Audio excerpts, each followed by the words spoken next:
วิดีโอแนะนำการสอบเสียงรถจักรภาคปฏิบัติระบบเซ็นเซอร์มีหาท่าบังคับดังนี้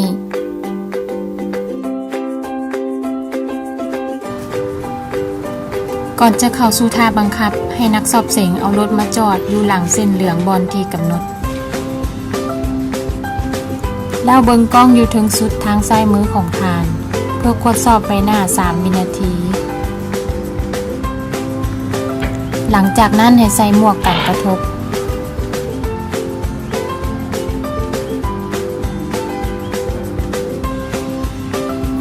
แล้วติดจักร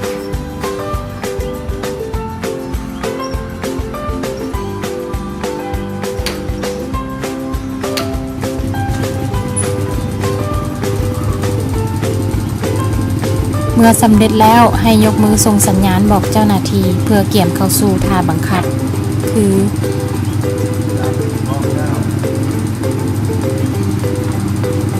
เริ่มต้นได้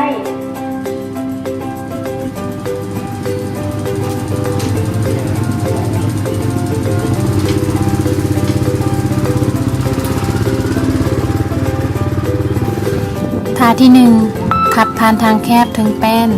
ถ้านักสอบเสียงขับบ่ฮอด10 วินาทีถึงแป้นแม่นจะถูกตัด10 คะแนนทางใช้เวลาหน่อยกว่ากำหนดท่าที่2ขับซิกแซกผ่านสิ่งกีดขวางบ่ให้เหยียบเส้นขอบทางหรือต่ำสิ่งกีดขวาง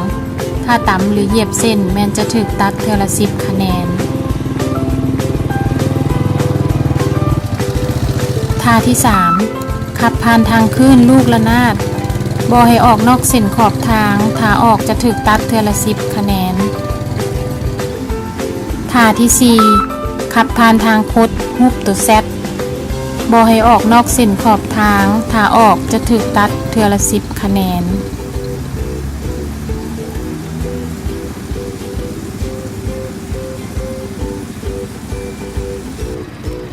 มาฮอดท่าสุดท้ายถ้าคะแนนของทานถูกตัดเพียง30 คะแนนลงมาแม่นขอแสดงความยินดีทานเสียงผ่านแล้ว